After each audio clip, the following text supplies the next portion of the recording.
कौन ब्रह्मा का पिता है, कौन विष्णु की मां, शंकर का दादा कौन है, हमको दे बता।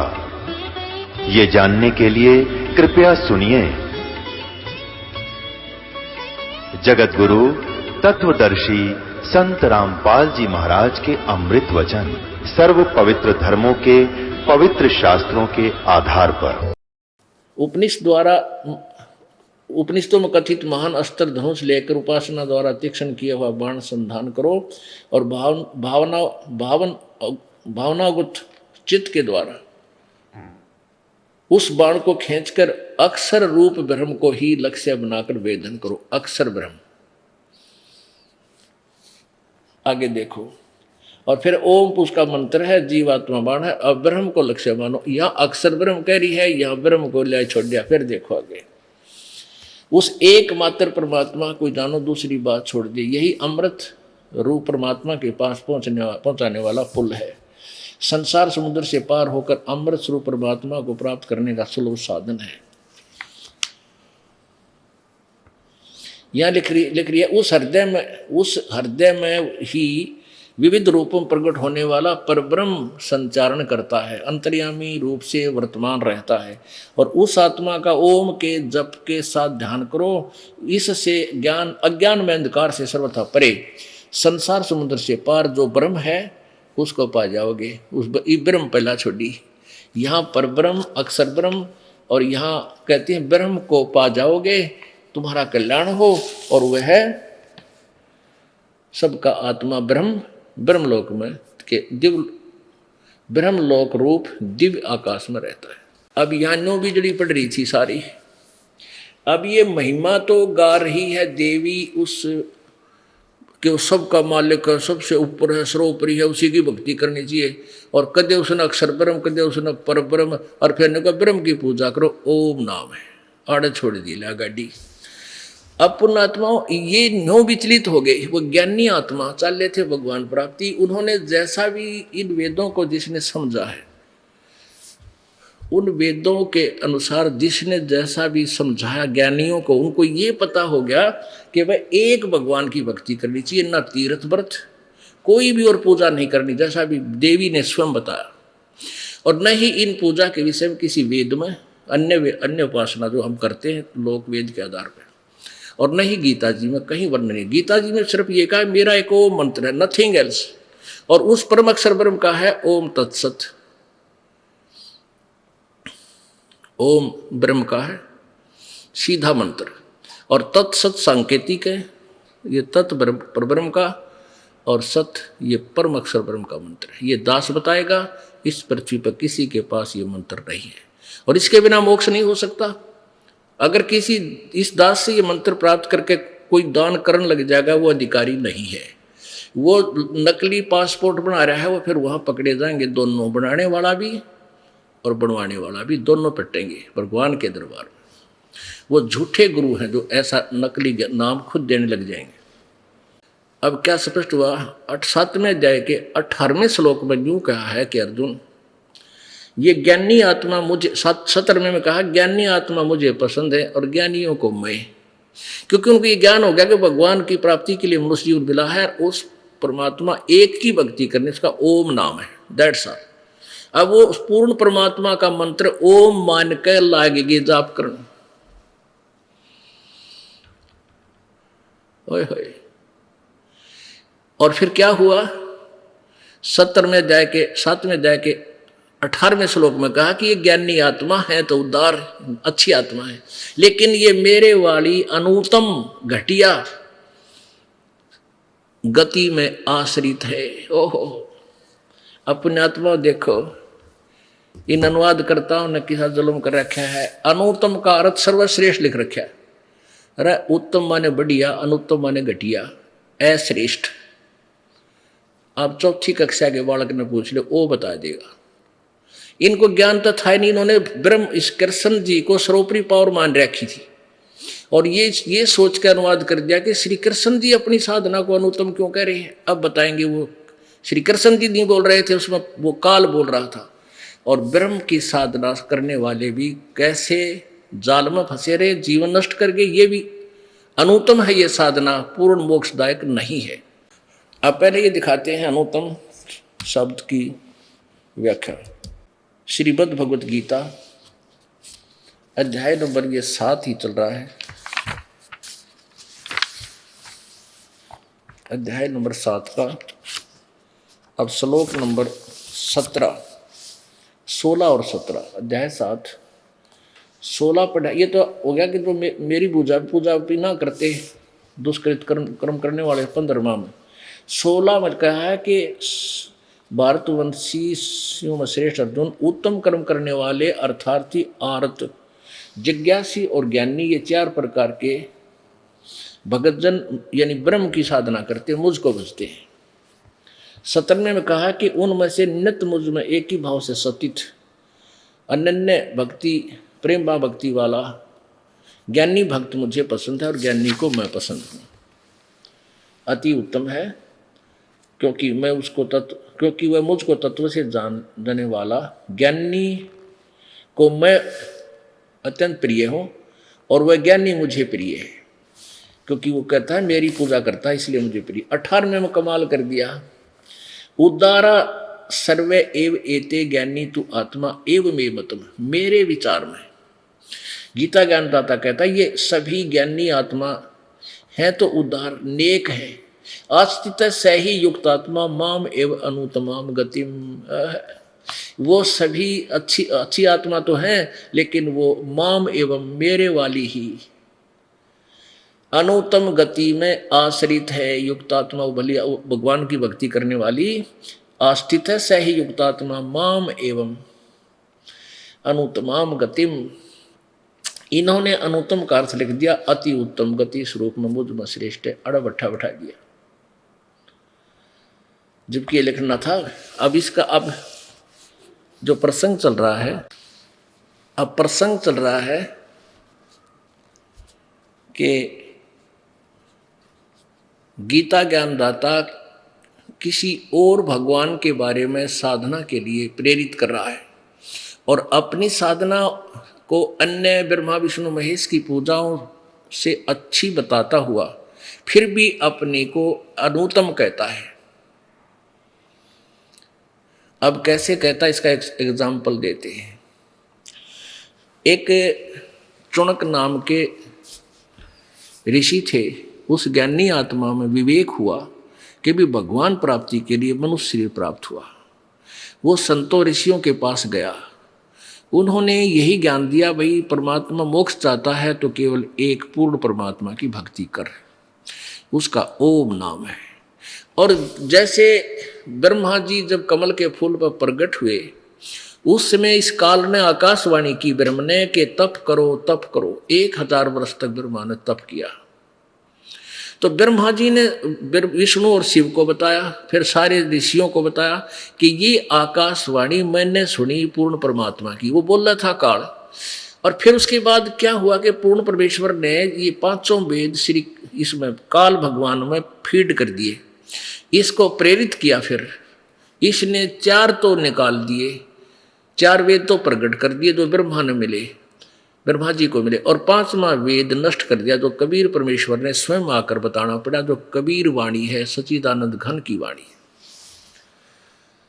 तो ब्रह्मा जी ने वेद तो 5-6 मिले, पहले वो आकाशवाणी सुन ली। अब वेदों का ज्ञान, उसमें ओम मंत्र और आकाशवाणी तप करो, ये परमात्मा की और वाणी मान के इन दोनों की खिचड़ी बना ली।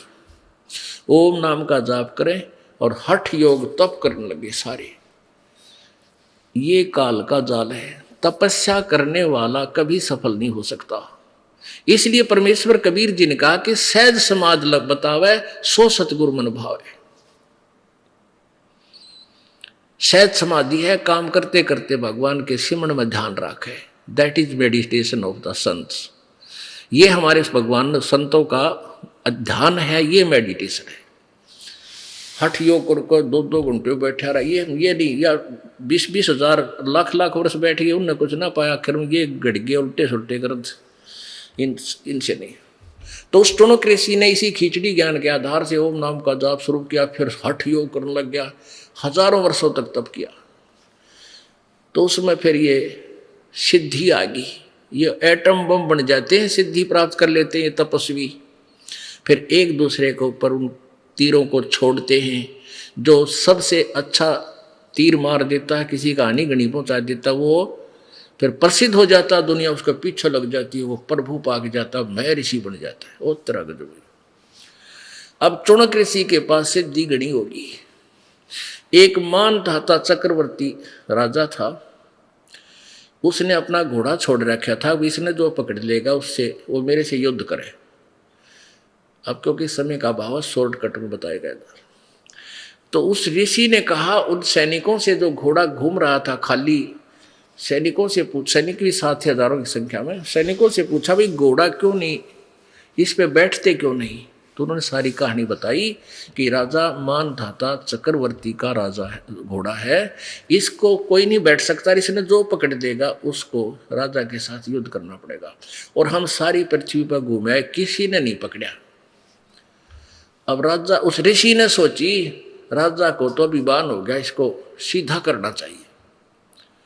अब काल के तरह है, इनको पहले तो एटम बम बनाओगा, गलत साधना करवा के, रिमोट फिर उस काल के हाथ में, प्रेरणा कर दी। अब ऋषि जी हो गया अकड़ गए चार। अच्छा, किसी में हिम्मत नहीं। वो राजा के सैनिक अभिमानी होते हैं, वो कहने लगे किसकी माँ ने दूध पिलाया है जो हमारे राजा की घोड़ा पकड़ दे, 72 करोड़ सेना है। तो ऋषि जी के उठी कुकड़ ने बोला भाई यदि मैं पकड़ लूं तो क्या होगा? तो सैनिक बोले रे कंगाल, तेरे दाने तक खाने की झोपड़ी में बैठा, और तेरी क्यों सात बोल दे रही है, तेरी क्यों सहमत आई है, और तू क्यों पंगा मोल ले पड़ा रह, बैठ जा दिशा से। तो ऋषि बोला भाई मन ने यो घोड़ा पकड़ दिया और कह दे तुम्हारे राजा को जाके मेरे से युद्ध कर ले। अब वो वापस चले गए, घोड़ा वहीं बांध गए उसके वृक्ष के। वो तो बहाना ढूंढ रहे थे, अगला इसके लिए मजा चखवा देंगे बादशाह से कह के। अब नमक मिर्च ला के राजा श्रृंगार दिया उन्हें। राजा ने क्या किया, 72 करोड़ सेना में से 18 करोड़ की एक टुकड़ी तैयार की, 4 पार्ट बना दिए 18 करोड़ के, और एक आदमी को मारने के लिए 18 करोड़ सेना का लाबड़दा भेज दिया। उधर से ऋषि ने क्या किया, अपने जीवन में जो कमाई करी थी वो 4 एटम बम बना दिए, सिद्धियों से 4 एटम बम बना दिए, 4 पुतली। एक पुतली छोड़ दी, उसने अनेक रूप बना धारण किए और सबके 18 करोड़ सेना को कत्लेआम कर दिया। तो कहने का भाव राजा ने दूसरी टुकड़ी भेज दी, ऋषि ने फिर एटम बम दूसरा छोड़ दिया, 72 करोड़ सेना का नाश कर दिया। किसने? उस ज्ञानी आत्मा ने। और ज्ञानी था, गधा था वो। बता, राजा अपनी काम कर रहे हैं, वो अपनी भक्ति कर रहा है, क्यों पंगे में बांध दिया, बैठा रहता बोल वाला, पर कार टेकन दे है। तो उसको इसलिए अनुत्तम कहा गीता ज्ञानदाता ने, मेरी साधना भी ठीक हो ना, यह भी उत्तम नहीं है, अनुत्तम है, अके जुल्म कर दिया। अब देखो पुण्यात्मा कोई हथियार तो मार दे, और चाहे कोई भाई वचन शब्द शक्ति से मार दे, दोनों का पाप है। और यहाँ पुण्य और पाप दोनों के न्यारे न्यारे अकाउंट ओपन रहते हैं, दोनों का खाता अलग चलता है, पुण्य न्यारे लिखे जा हैं और पाप अलग। अब जैसी भी उस ऋषि ने तपस्या ओम नाम का जाप किया था वो पुण्य न्यारे है, और ये 72 करोड़ सेना का नाश कर दिया, ये पाप न्यारे लिखती है। पहले तो इसको पुण्य देगा, स्वर्ग में देवता बनाओगा हैं, और फिर पृथ्वी का राजा बना देगा, और फिर इसने कुत्ता बनाओगा काल कर्मानुसार, और इसके शर में कीड़े पड़ेंगे इस चुनक ऋषि के, और इसकी वह दुर्गति होगी, ये 72 करोड़ सेना जो हमारी वो भोग भी भोगना होगा, और नरक में ठोका जाएगा। अब इसलिए गीता ज्ञानदाता कहता है कि मेरी साधना भी अनुत्तम है, घटिया है। और गीता जी अध्याय नंबर 7 के श्लोक नंबर 19 में बताया है कि बहुनाम जन्मानाम अंते ज्ञानवान माम प्रपद्यते। बहुत बहुत जन्मों के किसी एक अंत के जन्म में कोई ज्ञानी मेरी ब्रह्म तक की सक भक्ति करता ना, तो नीचे देवी देवता भैरो भूत इंदम टाली बजाए जाए, घंटी बजाता रहता है। मेरी पूजा से एक आधा करे को दे, और वो फिर इसी साधना। और कहते हैं वासुदेव सर्वमिति स महात्मा सुदुर्लभ है। ये बताने वाला कि वो वासुदेव, वो सर्वशक्ति भगवान, भगवान सबका मालिक, सब पर जिसका कंट्रोल है, वो वासुदेव, वो महात्मा। ये बताने वाला कि ये नहीं, ना ब्रह्म पूजा के योग्य है जिसे पूर्ण मोक्ष नहीं हो सकता, ना ब्रह्मा विष्णु महेश से मोक्ष हो सकता, ना परब्रह्म से हो सकता। परम अक्षर ब्रह्म उस वासुदेव से वही पूजा के योग्य है, वही पूर्ण मोक्षदायक है, वही पाप नाशक है, और वही अविनाशी है। ये बताने वाला संत तो बड़ी मुश्किल से मिलेगा, अति दुर्लभ है, सुदुर्लभ है। बहुनाम जन्मानाम अंते, ये देखिए 7वां अध्याय का ये 18वां तो आपने पढ़ लिया।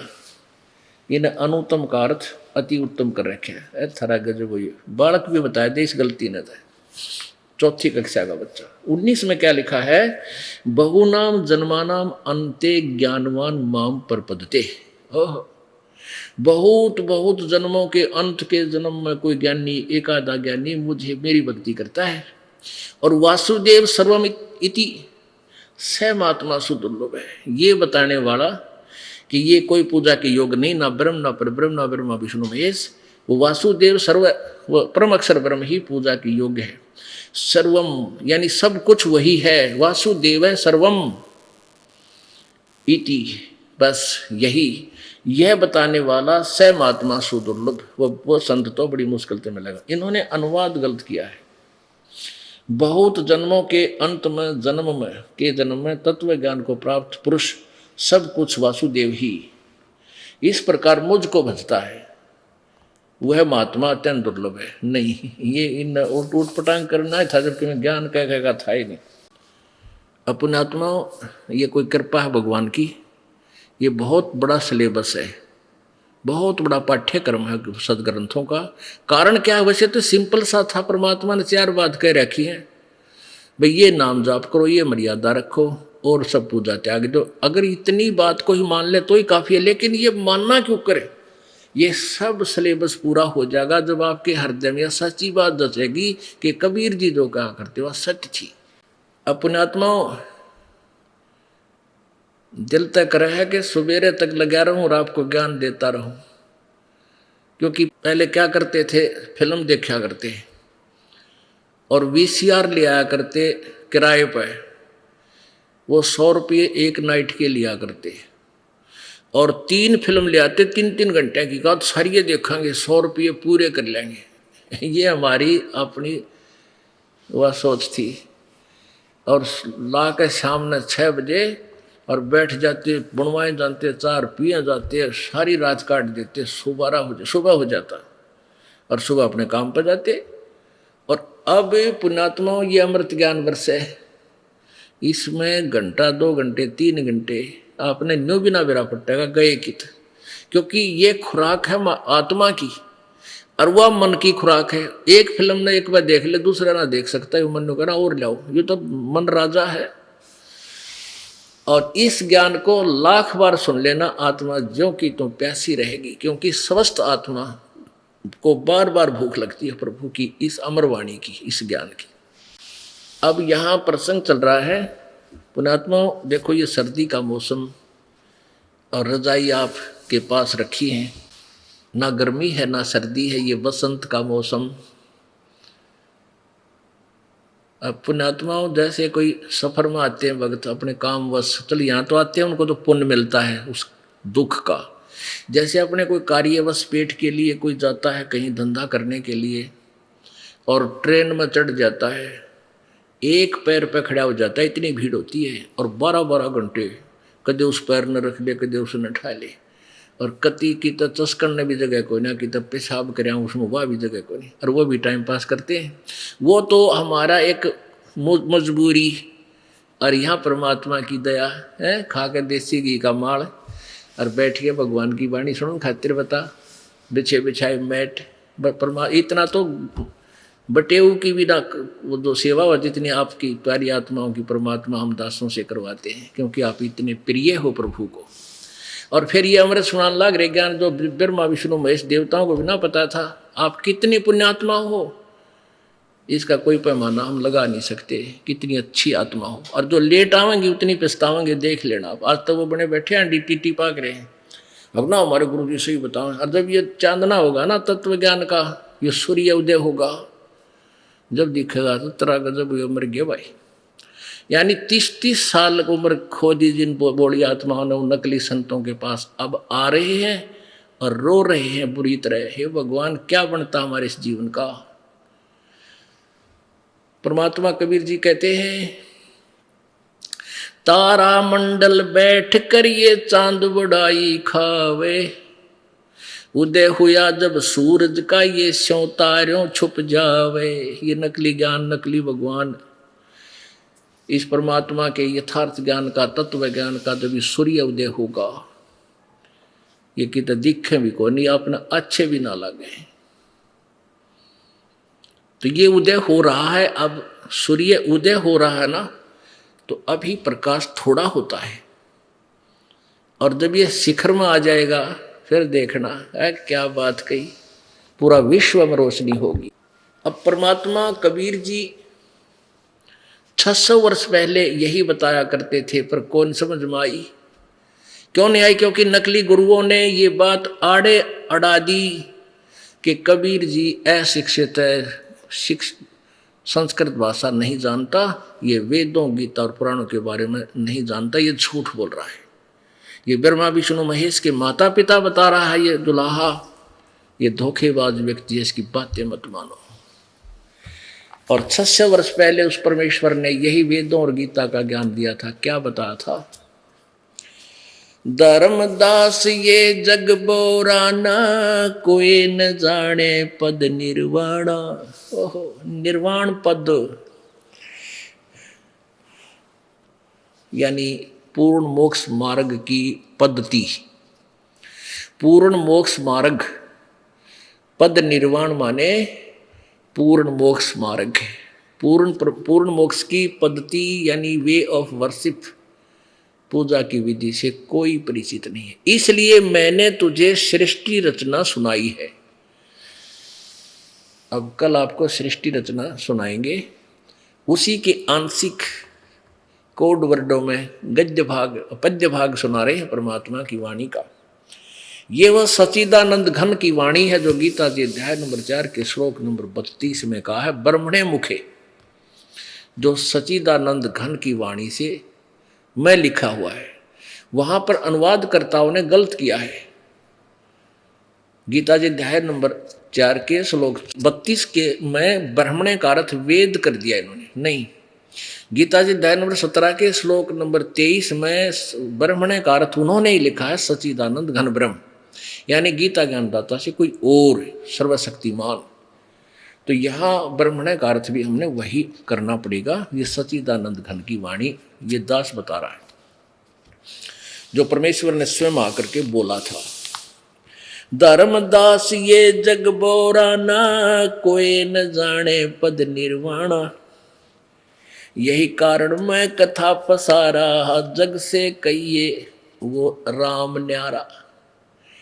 अपनी महिमा आप गावे भगवान, आप आरती आप साजे, आप किंगर आप बाजे, आप ताल झांझनकारा, आप नचे आप देखणारा। अब कौन सुना उस परमेश्वर की समृद्ध ज्ञान ने? काल ने सबको मिसगाइड कर रखा है। आप दास बने, आप भगवान बने, आप संत बने, आप ही एक नेक शिष्य बने। महर्षि रामानंद जी के पास ऐसे खड़े हो जाते थे प्रभु जाकर के, वो हमें शिक्षा देते हैं कि गुरु के सम्मुख वचन ना कहे, सो से रहनी गहनी सुख लहे। यही ज्ञान जग जीव सुनावो, सब जीवों का भरम नसाओ। ये जो बता रहा हूं ये ज्ञान सबको सुना दे और सबका भरम नाश कर दे। क्या? अब मैं तुमसे कहूं चिताई ही, तेरे देवन की उत्पत्ति भाई। तीनों देवता ब्रह्मा विष्णु महेश की उत्पत्ति बताता हूं कैसे हुई, इनका कैसे जन्म हुआ। तू कह ये अविनाशी है और तुम तेरे पुराण बताओ ये नाशवान है। गीता जी श्रीमद् भगवत श्रीमद् देवी भागवत तीसरे स्कंद पृष्ठ 123 पे खुद विष्णु जी कह रहे हैं कि हमारा तो जन्म और मृत्यु होता है, हम अविनाशी नहीं है, और तू हमारी माता है। अब मैं तुमसे कहूँ चिताई, त्रिदेवन की उत्पत्ति भाई, कुछ संक्षेप कहूँ गहुराई, सब संशय तुमरे मिट जाई। भरम गए जग वेद पुराना, आदि राम का भेद न जाना। उस आदि राम के बारे में कोई नहीं जानते। राम राम सब जगत बखाने, आदि राम कोई बिरला जाने। उस परम अक्षर ब्रह्म को तो कोई बिरला ही जानता है, और उन बिरलों में तो वो आप पे थे भगवान जान दिए, और था कोई ना। एक समय ये दास अपने कुछ भक्तों को के साथ कबीर परमात्मा के वो मुख्य स्थान देखने चल पड़े। तो हम बांधवगढ़ गए, बांधवगढ़ से फिर हम कबीर वट देखा भरूच के पास गुजरात में। फिर गुजरात में भी हम गए, वहाँ जामनगर में। जामनगर में एक भगत संत बैठा, वहाँ का संचालक, वहाँ मॉडर्न टाइप का आदमी वो। उससे हमारे भक्तों ने प्रश्न किया कि महाराज जी कबीर साहब का प्रचार क्यों नहीं हो रहा, क्या कारण है? वो कहता मैं कर रहा हूँ प्रचार, देख इंटरनेट पे मैंने सब ये चित्र फीड कर रखे हैं कबीर साहब के, उन चित्र बना रखे थे लीलाओं के। और देखो सबसे पहले हमारा ही वेबसाइट है, वो दिखाया उसने, वो खोला, देख तो वो हमारा सेवक बोला जी देखें आज कितने देख रहे हैं अपने इस नेटवर्क नाप के ने। उसमें देखा तो एक आदमी देख रहा था, वो बोला एक देख रहा है। तो हमारे भगत बोले यू तेरे वाला खुल रहा है, यू ये दिखा है तने एक, और नहीं इसने कोई देखता तेरे वाले। तो कहने का भाव ये है कि वो बिरले संतों में तो परमात्मा कबीर जी ही एक थे जो अपने ही विषय में बताने आए थे। राम राम सब जगत बखाने, आदि राम कोई बिरला जाने। साहब साहब सब कहे हैं, लेकिन उस आदि साहब सबसे पहले वाले सनातन परमात्मा को यानी पूर्ण ब्रह्म को कोई बिरला जानता है। अब जो कथा मैं तुझे सुनाने जा रहा हूं इसको कहते हैं ज्ञानी सुने तो हृदय लगाई, बुद्धिमान सुनेगा तो मान जाएगा भाई सच्ची बात कही है, क्योंकि प्रमाण दे दिए साथ की साथ। और मूर्ख सुने तो गम नहीं पाई नो। अब अपनी सब कहते हैं ज्ञानी सुने सो हृदय लगाई, मूर्ख सुने तो गम ना पाई। क्या बताने जा रहा हूं इसको, माँ अष्टंगी पिता निरंजन, ये जमदार वंशन अंजन। इनकी माँ या अष्टंगी है ब्रह्मा विष्णु महेश की, और इनका पिता यो ज्योति निरंजन काल है। अब इसको मैं समझाऊंगा, बुद्धिमानता आंखें देख लेंगे शास्त्रों को मान जाएंगे, मूर्ख मान्य ना करते तो वो मरो की तरह जाकर ना मानते तो मत मानो, बुद्धिमान अवश्य मानेंगे। पहले की निरंजन राई, पीछे से माया उपजाई, माया रूप देख अति शोभा, देव निरंजन तन मन लोभा। कामदेव धर्मराय सताए, देवी को तुरंत दरकाए, पेट से देवी करी पुकारा, साहेब मेरा करो उबारा। टेर सुनी तब हमता आए, अष्टंगी के बंध छुड़वाए। इस काल ने दुर्गा को खा लिया था, अर्थात इसने बद व्यवहार करना चाहा था, तो दुर्गा ने सूक्ष्म रूप बना के इसके पेट में शरण ली थी।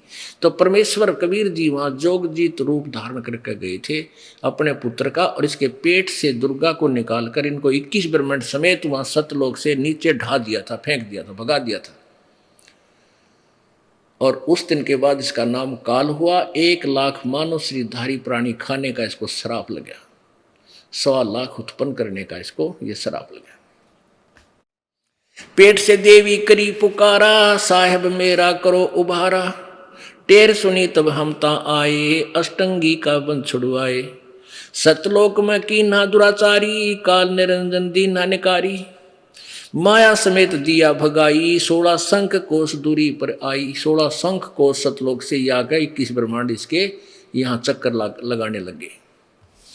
अष्टंगी और काल अब दोई, मंद कर्म से गए बेगोई। धर्मराय को हिकमत की ना, नख रेखा से भग कर लीना। फिर इन्होंने ब्रह्मा विष्णु में दुर्गा और काल ने संतान उत्पत्ति की। धर्मराय की ने भोग विलासा, माया को रही तब आशा, गर्भवती हुई दुर्गा। 3 पुत्र अष्टंगी जाए, ब्रह्मा विष्णु शिव नाम धराए। ओए होए होए। 3 देव विस्तार चलावे, इनमें यो जग धोखा खावे। ये तीनों देवता रजगुण ब्रह्मा, सदगुण विष्णु, तमगुण शिव जी, ये इस काल के ढमढमे ने चला रहे साजबाज ने, और ये जीव इस इन्हीं में धोखा खा रहे, इन्हीं की पूजा करके इन्हीं उलझे रहते हैं। 3 लोग अपने सुत दीन्या, सुन निरंजन बादशालिन्या। ये तीनों लोग पृथ्वी, पाताल और स्वर्ग देकर ये स्वयं ब्रह्मलोक में जाकर बैठ गया।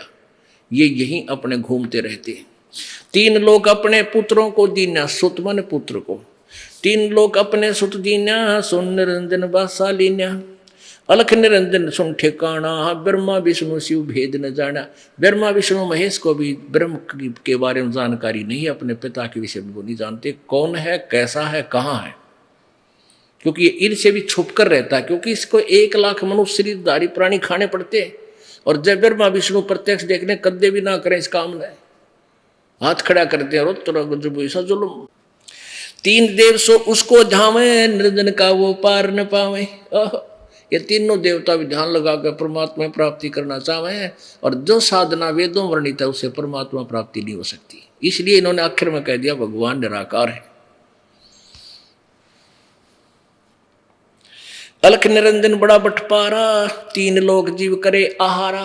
3 लोग के जीवों को खाता है, ये बड़ा ठग है ज्योति निरंजन।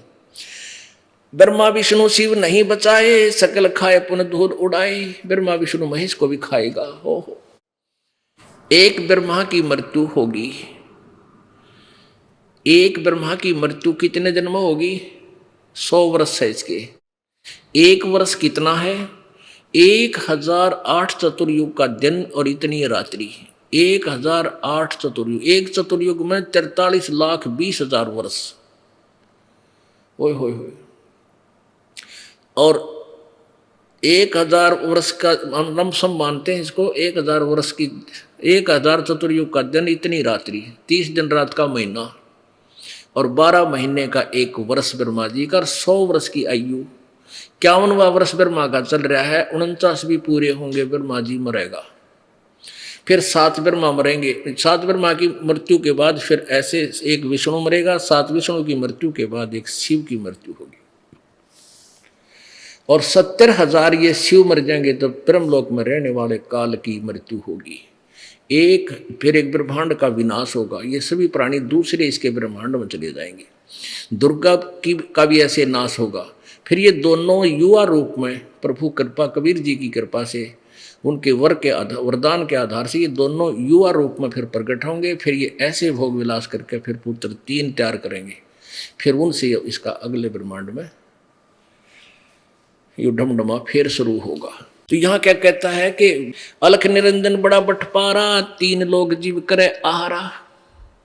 ब्रह्मा विष्णु शिव नहीं बचाए, सकल खाए पुन धूड़ उड़ाए। इन ब्रह्मा विष्णु महेश को भी खाता है। ये भी तपस्या पर भूलने जाते हैं। फिर ये ब्रह्मा विष्णु महेश तो अपना पुण्य पूरा करके समाप्त हो जाते हैं, 184 दुनियों में चले जाते हैं। फिर अच्छी पुण्यात्माओं को फिर से वो नए सिरे से ब्रह्मा विष्णु महेश के रूप में उत्पन्न करता है। तिनके सुत हैं तीनों देवा, ये अंदर जीव करते हैं सेवा। इस दुर्गा और काल के ये 3 पुत्र हैं। ये अंधे ज्ञानहीन प्राणी इन ब्रह्मा विष्णु, रजगुण ब्रह्मा, सदगुण विष्णु, तमगुण शिव जी की पूजा करते हैं, इनकी सेवा करते। सेवा माने पूजा। तिनके सुत हैं तीनों देवा, अंदर जीव करते हैं सेवा। का अकाल पुरुष काहू नहीं चीन्या, काल पाए सभी गैलीन्या। उस अकाल पुरुष को कोई नहीं समझ सका। ये काल को भगवान मान बैठे, तुम सभी राज्य होकर प्रसन्न हुए बैठे हो। काल ब्रह्म सकल जग जाने, आदि ब्रह्म को ना पहचाने। 3 देव और अवतारा, ताको भजे सकल संसारा। ये 3 देवता ब्रह्मा विष्णु महेश और इन के अवतारों को सारा संसार पूजा कर रहे हैं, इनकी भक्ति कर रहे हैं। 3 गुणन का ये विस्तारा, धर्मदास मैं कहूँ पुकारा। देख ले, वो गीता वाला ज्ञान भगवान ने लाकर लास्ट में कर दिया कबीर जी ने। गुण 3 की भक्ति में ये भूल पड़ो संसारे, कह कबीर निज नाम बिना भई कैसे उतरो पार। बोलो सतगुरुदेव की जय। परम पिता परमात्मा पूर्ण ब्रह्म सारी सृष्टि के रचनहार कुल मालिक कबीर देव कबीर परमेश्वर, ये वही परमेश्वर हैं जो बनारस में जुल्हे की भूमिका करने के लिए सत्यलोक से आए थे।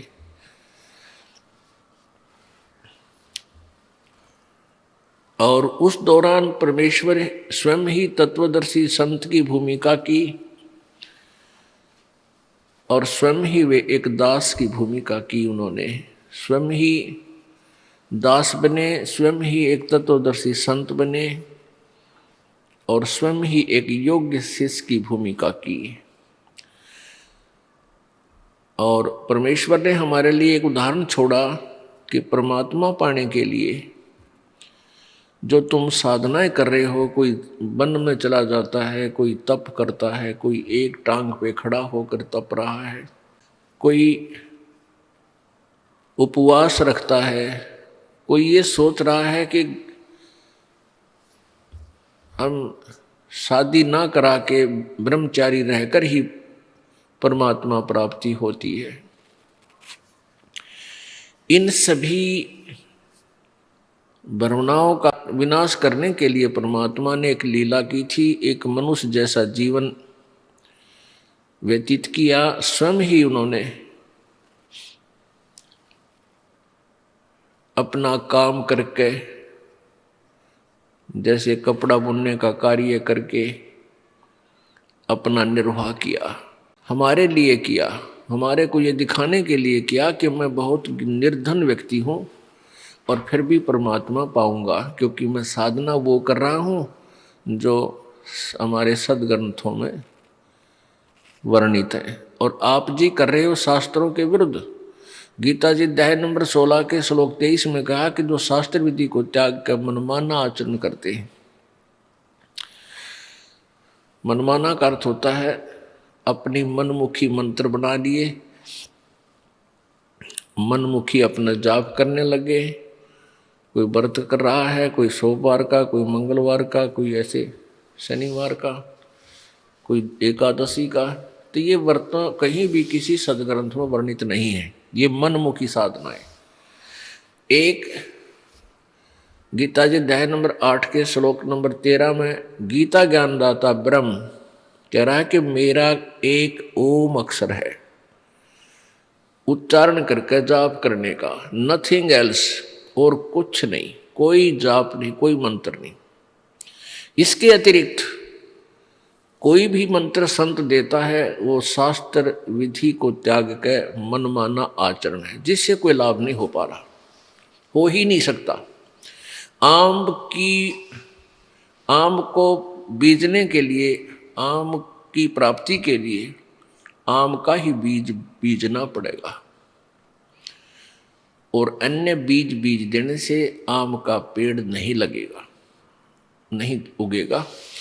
तो इसलिए परमात्मा हमें याद दिलाते थे कि जो साधना मैं कर रहा हूं सतनाम की, इस सतनाम के जाप से मोक्ष होगा। अब कबीरपंथी सतनाम सतनाम जाप देने लग गए। और गीता जी में लिखा है 17वें अध्याय के 23वें श्लोक में कि उस परमेश्वर का, पूर्ण परमात्मा की भक्ति का मंत्र 3 मंत्र का है, ओम तत्सत। तत् और सत ये सांकेतिक है। तो ये जो पौराणिक लोग हैं, हिंदू धर्म के गुरु थे, ये लागे जन हरि ओम और लगा दिया साथ में, हरि ओम तत्सत। अब ऐसे ये बात बिगड़ी रही अभी तक।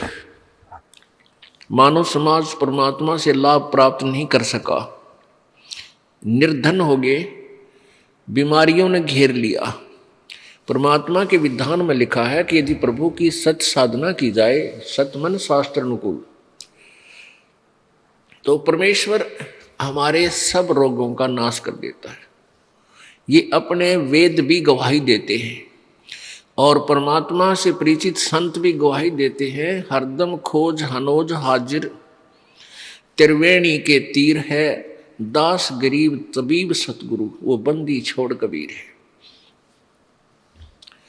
तबीब का अर्थ होता है वैद्य, डॉक्टर, कि कबीर परमात्मा सब रोगों का वैद्य है। शरीर के रोग भी जो हमारे यहाँ लगते हैं और आत्मा के रोग का भी वो वैद्य है। आत्मा का रोग कौन सा है? जन्म और मृत्यु का। और शरीर के रोग हैं जो किसी का खांसी होगी, किसी का कैंसर हो जाती है, किसी का अक्षय रोग हो गया, किसी प्रकार का कोई भी किसी प्रकार का रोग है, परमात्मा की भक्ति जाप से वो ठीक हो जाता है। ये यहाँ लाखों उदाहरण है कबीर परमात्मा की शक्ति से इस दास के द्वारा उपदेश प्राप्त प्राणियों को, जिनके ब्रेन ट्यूमर थी, ऑपरेशन बोल दिए गए थे, जिनके दोनों गुर्दे खराब थे, जिनके कैंसर हो गई थी, एड्स थी, जो एड्स का कितना इलाज नहीं, और वो भी ठीक हो जाते हैं। क्यों? परमात्मा सुप्रीम पावर है, वो जो चाहे सो कर सकता है। गरीबदास जी ने अपने परमेश्वर कबीर जी की महिमा कलम तोड़ बताई है और सत्य बताई है। उन्होंने कहा है कि सतगुरु जो चाहे सो कर ही। पुण्यात्मा, सतगुरु एक ही होता है एक समय में, क्योंकि परमात्मा जब स्वयं आए थे कबीर जी, 64 लाख उनके शिष्य थे, उन्होंने किसी को भी नाम और किसी व्यक्ति को अधिकारी नहीं बनाया उपदेश देने का, यानी गुरु पद प्राप्त करने का अधिकार नहीं दिया। क्यों नहीं दिया? क्योंकि गुरु पद प्राप्त करना कोई बालकों का खेल नहीं है। ये तो अपने सिर पर एक भार धरने वाली बात है, अपना कर्म बिगाड़ने वाली बात है। और सतगुरु के बिना ये इतना भार कोई सहन कर नहीं सकता। तो परमेश्वर स्वयं आए थे, वो सतगुरु रूप में थे। सतगुरु का अर्थ होता है जो सच्चा ज्ञान दे। वैसे तो गुरु शब्द ही बहुत होता, गुरु का अर्थ होता है मार्गदर्शक, जो अंधेरे से उजाले में ले आवे, लेकिन यहाँ झूठे गुरु बहुत हैं काल के, इसलिए सतगुरु यानी सच्चा गुरु, सतगुरु वही होता है जो शास्त्र अनुकूल ज्ञान बतावे। तो वो केवल परमेश्वर कबीर जी ही थे, उससे पहले ना किसी ऋषि के पास ज्ञान था, ना किसी मंडलेश्वर के पास ज्ञान था। तो उसलिए वो भगवान ही थे, स्वयं परमात्मा।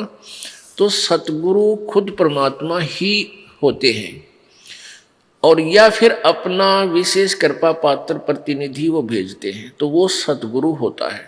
वो उस सतगुरु के अतिरिक्त कोई उस पृथ्वी पर उस समय सतगुरु अन्य नहीं हो सकता।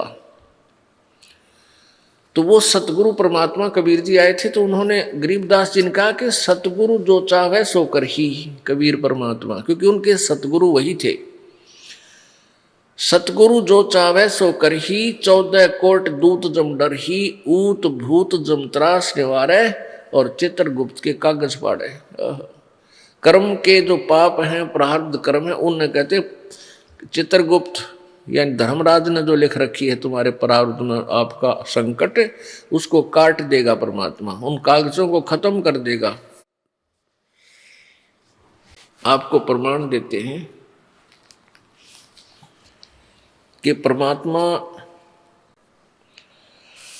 घोर पाप को भी काट देता है, परमात्मा रोग का भी नाश कर देता है,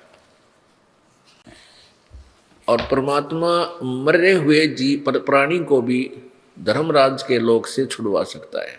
आपको दिखाते हैं ऋग्वेद के अंदर, क्योंकि कबीर परमात्मा ने कहा है कि वेद मेरा भेद है और मैं वेदन में नाही, पर भाई जौन वेद से मैं मिलूँ वो वेद जानते नहीं। ये वेद जो है मेरी ही महिमा का गुणगान कर रहे हैं, मेरे विषय में जानकारी दे रहे हैं, लेकिन मैं इन वेदों में नहीं हूँ, चारों में, पांचवा वेद जो सूक्ष्म वेद है उसमें मेरे पाने की विधि, मेरी वे ऑफ वर्शिप लिखी है, वो चारों वेदों में नहीं है। इसलिए वो तत्वदर्शी संत का प्रत्येक सदग्रंथ में वर्णन किया। जैसे कुरान शरीफ, पवित्र कुरान शरीफ सूरत फुरकानी 25 और उसकी आयत नंबर 52 से लेकर और 59 तक 59 तक ये वर्णन किया है कि कबीर परमात्मा है और कुरान शरीफ का ज्ञान देने वाला अल्लाह कह रहा है अपने रसूल को, अपने नबी हजरत मोहम्मद को कि ए मोहम्मद, ए पैगंबर, तो इन काफरों का कहा मत मानना, क्योंकि ये कबीर पर विश्वास नहीं लाते, ये कबीर को भगवान नहीं मानते, आन उपासना देवी देवताओं की कर रहे हैं, फरिश्तों की। और मैं जो तुझे ज्ञान दे रहा हूँ, मैं तुझे जो ज्ञान दे रहा हूँ इस कुरान शरीफ में इन बातों पर तू पूरा विश्वास रखना। वो कबीर परमात्मा है, इसके लिए तू संघर्ष करना। अब ये इन मुसलमान भाइयों ने इसका कबीर का अर्थ बड़ा लिख दिया अनुवाद करते समय। कुरान शरीफ क्या हिंदी में जब अनुवाद किया है तो इन्होंने लिख दिया वो बड़ा बड़ा अल्लाह, बड़ा भगवान, यानी कबीर का अर्थ वो बड़ा मानते हैं।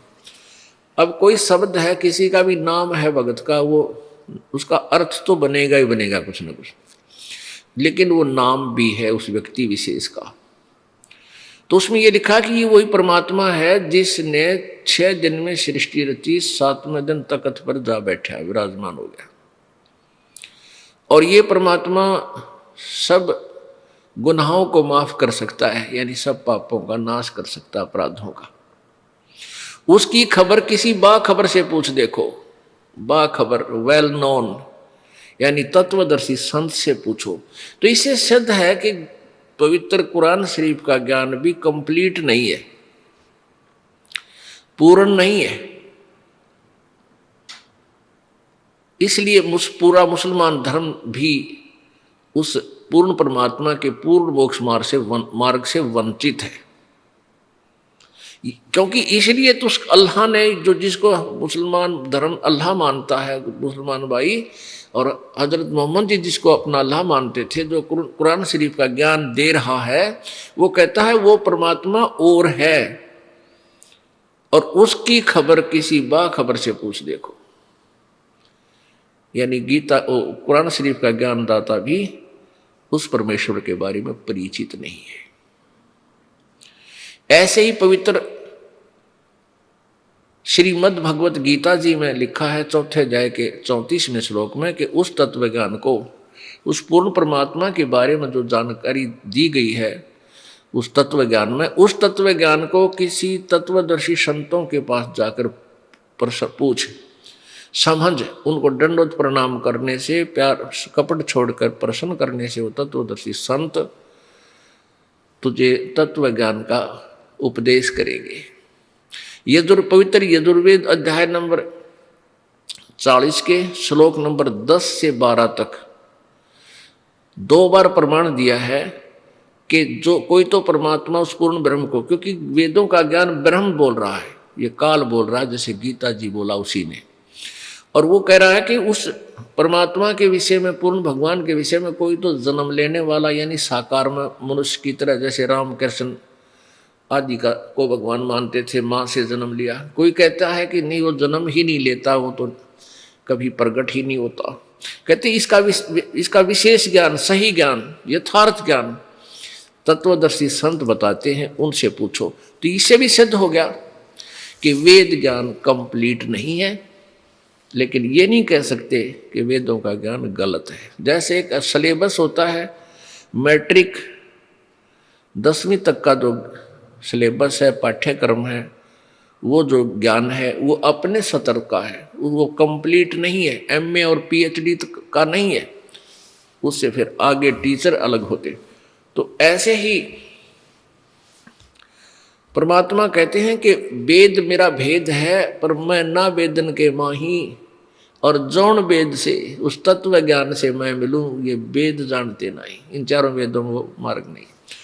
अब परमात्मा कबीर जी का भेद है वेदों में, वो क्या करता है, जैसा कि अभी गरीबदास साहिब जी ने अपने भगवान कबीर जी के बारे में बताया कि सतगुरु जो चाहे सो कर ही, जो चाहे सो कर ही, 14 कोट दूत जम डर ही, ऊत भूत जम त्रास निवारे, और चित्रगुप्त के इस काल धर्मराज के कागज पाड़े। अब जैसा आपने सुना कि कबीर परमेश्वर ने, एक कमाल नाम का लड़का मुर्दा था, दरिया में बहता हुआ जा रहा था। शेख तकी जो सिकंदर लोधी राजा दिल्ली के बादशाह का धार्मिक गुरु था, उसकी फड़क निकालने के लिए, उसका भ्रम निवारण करने के लिए परमेश्वर ने एक मुर्दा, जो कि परिवार के लोगों ने उसको मरने के उपरांत जल प्रवाह कर दिया था, और वो वहाँ से कम 150 किलोमीटर चल के दरिया में बहता हुआ आ चुका था।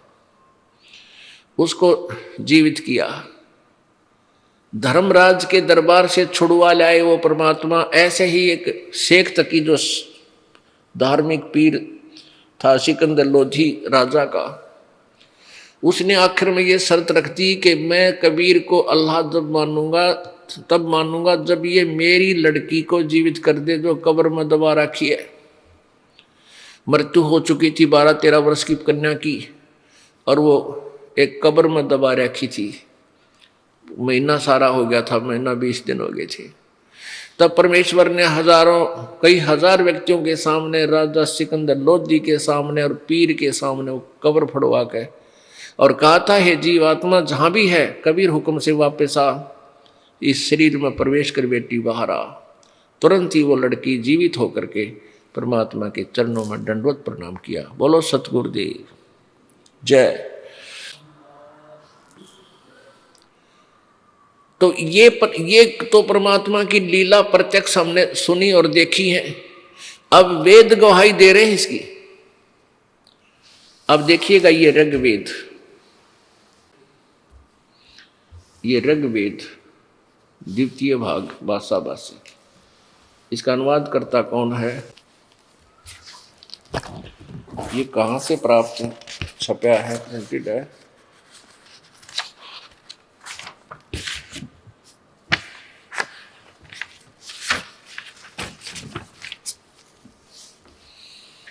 ये देखिएगा, प्रकाशक है पंडिता राकेश रानी, और प्रधान कार्यालय वेद मंदिर महात्मा वेद भिक्षु सेवा आश्रम लेखराम नगर इब्राहिमपुर मुखमेलपुर दिल्ली। दान संस्थान नई दिल्ली का प्रकाशन।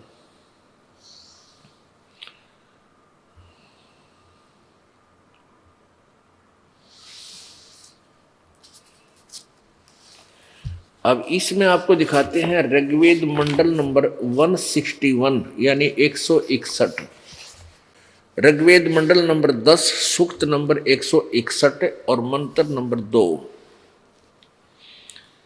ये है ऋग्वेद मंडल नंबर 10 और सूक्त 161, और ये नीचे मंत्र है, ये 161 है। ये इसका प्रथम मंत्र, ये द्वितीय मंत्र है।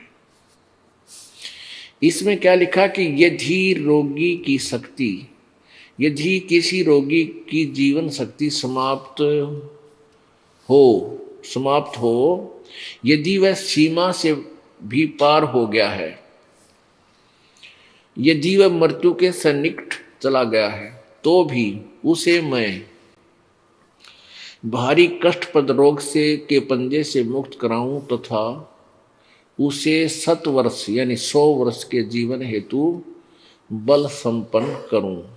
यदि रोगी की जीवन शक्ति समाप्त हो रही हो और उसका रोग सीमा को पार कर गया है, तो भी परमात्मा उसे इस कष्टप्रद रोग से मुक्त कर 100 वर्ष का जीवन दे सकता है, 100 वर्ष का। अपनात्मा ये वही वेद है, और इसमें कुछ एक व्यक्तियों ने अपना डंगा घुसोड़ दिया। अनुवाद करने में अपनी ओछी सोच का भी मिलावट कर दी, लेकिन मूल संस्कृत भाषा ओके है, वो सही है। ये देखिएगा, ये है ऋग्वेद मंडल नंबर 9 और 10, महर्षि दान सरस्वती। इसके ये कहाँ से छपा है?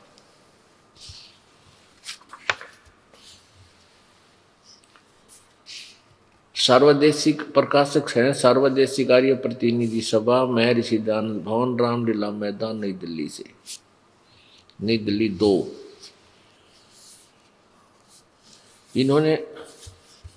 इन्होंने इसका अनुवादक लिखा है महर्षि दान सरस्वती कृत, नहीं, ऋग्वेद आर्य भाषा भाष्य लिखा है इन्होंने महर्षि दान सरस्वती कृत। ये दान जी का लिख करा हुआ नहीं है, ये तो एक सातवलेकर। ये देखिए, क्योंकि ये ज्ञान इतना अंधेरा हो गया कि एक पॉइंट को क्लियर करना बहुत ज़रूरी हो जाता है, नहीं तो आप फिर भी भ्रमित रह सकते। ये देखिएगा, ये एक ऋग्वेद है, किसी दूसरे संत ने अनुवाद किया है, आचार्य ने।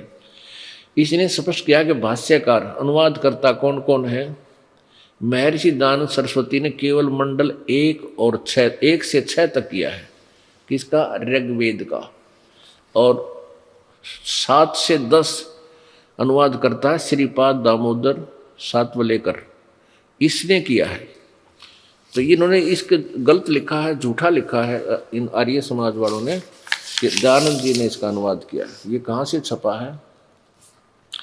महर्षि दान सरस्वती, क्योंकि इसके नाम तो ये व्याख्या करते हैं, दान समर्पण। प्रकाशक है विश्व मानव उत्थान परिषद, सामुदायिक केंद्र, पूर्वी कैलाश, नई दिल्ली से। और इसके मुद्रक हैं कंप्यूडाटा सर्विसेज, नई दिल्ली।